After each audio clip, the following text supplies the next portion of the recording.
work today? My commute sucks. I want to stay in bed. Why do we have to go to work? Why do we have to go in the office? Why? Why can't we change our dress policy and just wear, softy clothes? No pants Fridays. Exactly. What's the problem? I'm Rich G. And I'm BJ Flagg. And this is episode 192, Return to the Office and How to Acclimate Your Employees. And we're not talking about The Office, the show. All right. This is a big one. This is a huge one, guys. This is something that BJ, you've been running into. I've been running into with every single one of my clients who own businesses. They're like, what do I do? How do I do things? And I think they got whiplash when the CDC lessened their regulations pertaining to COVID. Yeah. And I think business owners had this nice little slow, gradual change they were going to do. Yes. For, September, let the summer be the summer. And then all of a sudden CDC does this and they're all scrambling. Yeah. They have to reevaluate how to bring back the employees to an on-site status at their location. It's accelerating. Yeah. And there, right now, businesses and schools all over the nation are struggling with this situation right now. Yeah. So it's not bad enough that they had to live through a pandemic, but now in the last bit of school, they need to make a decision about what they're doing. So it's a lot to handle. Yeah. So BJ, what's our first tip? Maybe these aren't tips. These are more topics that you need to kind of deal with. Yeah. The one thing to kind of tackle is that you're going to notice that you have 4 different types of employees out there. And, in your company, you can go ahead and have a cultural ethic, but you're going to end up with different types of employees in your company. Yeah. The first is essential employees. These are the people who always work through the pandemic, and we just salute their amazing fortitude during the difficult times. And, by the way, give them that bonus. Give them that extra time off for helping you during this time. That's the least you can do. Absolutely. They're an amazing group of people. And when you say essential employees, people don't realize, like plumbers, electricians, service workers, they were all working the entire time. Yeah. There are a lot of essential employees out there. So those managers acknowledge it, because these people have been busting their butt for the last year and a half, putting their life on the line, to deliver services. The second type of employee out there are the work-at-home lovers, the people that love to work at home. These are people who have an outrageous commute or awful office conditions who work better at home. They might have a big home with an office, family life, great location. It's nice to be working at home. So these are the people that just love working at home. You find a lot of them in the tech field, in the writing field, anybody who does writing. They need concentration, and the ability to kind of have that office at home really works well for them. Yeah, when I worked in corporate, I had over an hour commute with virtually every job I had. And that was on a good day. So, I would get 2 more hours of productivity in on my job if I worked at home. So. Think about that. Now you got number 2, the work at the office lovers. Yeah. These are the people who feel they're stuck at home and absolutely want to be in the office as soon as possible. Yeah. They've probably been on you to let them go back. They might be living all alone, have a 1-bedroom apartment, just they feel like they want to interact with a lot of people every day. They're just that extrovert. They love being with people. Yeah, I'm getting this from a lot of clients that are in the city, in New York City, where they're in a minuscule studio apartment. They're young, they're in their 20s, early 30s, and they're like, I don't see anybody. I don't interact. And if you realize people in their 20s, people in their Yeah. early 30s, they're looking for a partner. They're looking at work, you're interacting with lots of people, you're getting out. These people have been sequestered for the last, you know, 17 months. It's been Right. incredible. So, Yeah. And, and you have to think of it, in some cases they went back, quote, to live at the parents' house out in the country. yeah. And that's not their vibe. That's not Yes. what they were thinking of doing when they were 25. Yeah. No, get them back. Um, then there are people that are stuck in the middle. Yeah. They don't really have any allegiance. They're probably a middle child. they, they could be in either camp, whatever the company decides. But that actually causes a little bit of friction with the company because the company, in their minds, wants to just make a decision. Make a decision. Do you want to come back? Don't come back. They feel it's black and white. It's not black and white. No. It just really isn't. So give us our next thing that you really have to Yeah, consider. our topic two is how do you resume regular operations without possibly losing employees to the change? Oof, I And bet we this is look at keeping people up. absolutely, and I think there are three things that business owners can do. And not only, and BJ, you could talk more about this, it's not only business owners, it's location owners, people that own shared buildings where there are a number of businesses. They have this on their shoulders too. It's Oh, crazy. the property management companies are wanting to toe a very conservative line. And this last thing that the CDC put out about not needing masks indoors for vaccinated people threw them for a loop. Yeah. Threw them for a loop. They just didn't quite know what they were going to do there. So it is a concern. Yeah. So there's three groups. The first group is required. If the organization, company, business says you have to come back, if everyone has to come back, and this is like schools, restaurants, where you really can't do virtual serving of food and stuff like that. Yeah, it can't be You a hybrid. Can't be a exactly. hybrid. You have to set a date. Put standards in place like cleaning, regular cleaning. Everybody might need to be vaccinated. That's up to you. And treat everyone the same. If there are recalcitrant workers, you need to deal with them on a one off basis. I know this is happening in schools right now where schools are saying all the teachers have to come back. Yeah, And some teachers are like, I don't know if I want to come back. It's like, well, large part of I understand we had virtual learning. We can't continue to have that moving forward. Make coming to work more fun.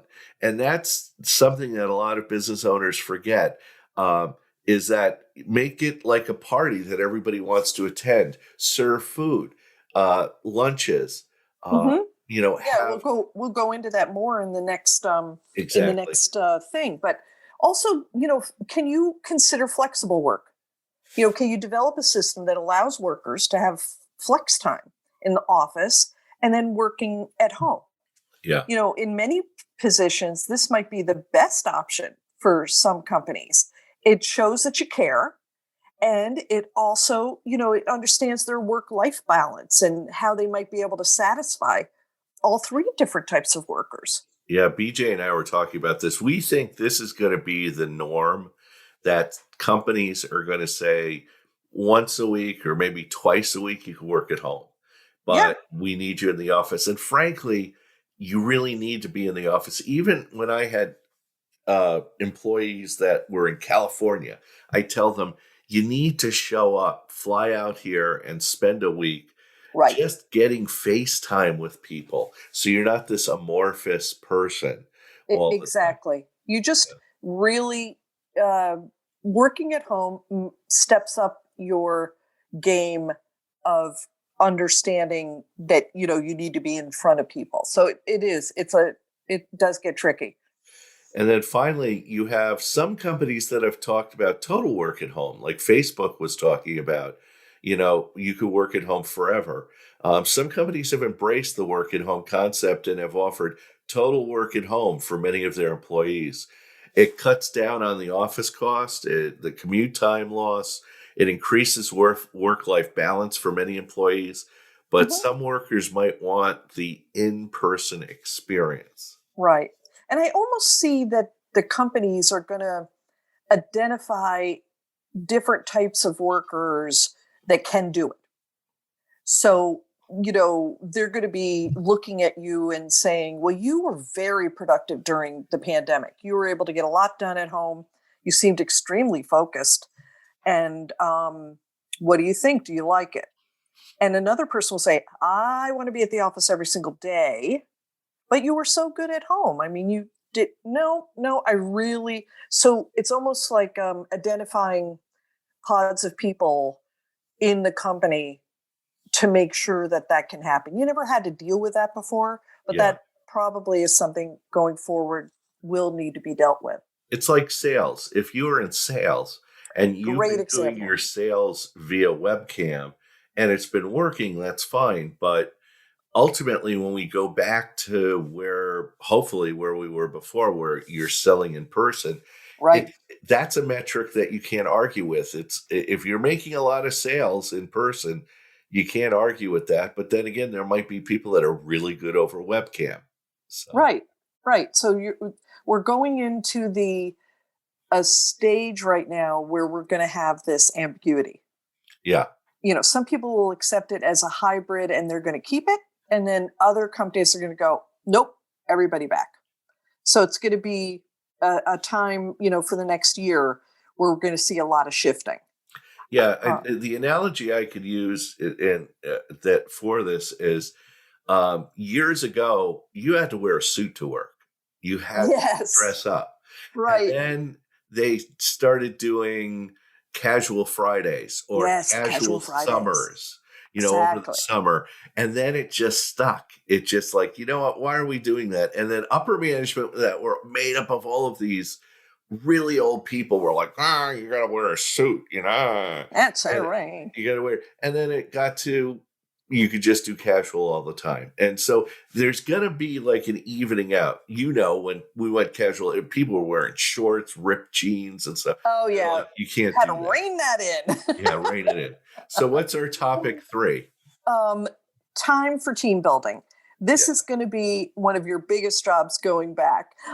Your teams have been working under incredible pressure. And now you have people at all different rates of acceptance coming back in. You need to get that team spirit going. You're going to see, you're going to need to make, we talked about this just earlier about making the coming to back experience really attractive. You're going to have to think of fun activities outside of the company. Do you have an event at a beer garden or outside? You're kind of bringing them into the idea slowly. So, you have to think of what are things could you do as in an in-person way, but just slowly bring them back. Um, Yeah. Yeah. You need to get people on and develop a committee, like an opening committee. oh You know, yes. yeah, Now like we are talking about the office. the Now we office. are. Yeah. Let them chime in on ways to bring the teams together. Yeah. Knowing that a hybrid group will be happening for the foreseeable future. And then what fun things they can help out with. You can't be Miss or Mr. Idea guy. Let Yeah. them think this stuff up. Let them own it. Yep. And you know who your cheerleaders are in the group. Get them early and say, hey, we're going to make coming back the funnest thing we've ever done. And you're going to love it. And the other thing that's amazing is having in person updates about the company and about how exciting things are going on in the near future. You need to get the vibe back out again. You've all been hunkering down, but now you can, they can't think too far ahead just because they've been under such amazing stress, but they're going to appreciate your positivity and your passion. And if you can expand, show them that feeling, oh, they're going to be so excited. Yeah, and I think the big thing that people don't realize is that there is a certain um, uh, acceptance in person management. You get to talk to the boss after hours. You get Right. to make a point in person. There's things that happen when you're physically in the office that don't happen online. Yeah. And people are going to recognize that. And yes, it's unfair. Nobody ever said business is fair. And Right. those people are going to get promotions and raises and the best projects. A Hmm. lot of people are going to realize, well, maybe I should go in a little bit more often so I get my FaceTime and stuff. Yeah, exactly. And it's gonna happen slow, hopefully a little slower than the CC wanted, but you know, you were going toward that way. Exactly. And our last topic is please remember, okay, whatever you choose, be cognizant of the balance between your customers and your employees. They're both very important. You need to make that balance, what your customers and clients want and your employees want. And you need to get them to recognize that. Because if your customers and clients want in person and all of your employees want at home, that's going to be a problem. Right. So, And the one thing we're not touching about here is um, one of the biggest things to hit us in the pandemic is mental health. yes. So you're going to deal with social emotional issues that you never had to before. So that's going to hit you from the client side and the employee side. So Yeah. just being cognizant is going to be really important. There's a lot of anxiety issues. There's a lot Oh of, yeah. I'll be honest, I work at home and I don't go out a lot. And it's weird when I go out by myself, it's not like, mental health, but it's like, it feels a little weird. And I Yeah. need to get used to going out again on my own. So, many companies might be taking the track of everybody back in the office because of bad management, leadership skills, I or know. antiquated work philosophy. And we've always done it this way, but do what's best for your customers and employee, not just the bottom line. Exactly. You're going to be glad you did, for sure.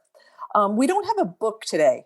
There hasn't been a book written about this because it's too new. Yeah. And we really want you to search the New York Times, the Journal, and search online and see that up to date information that's going on. Talk to your fellow business owners.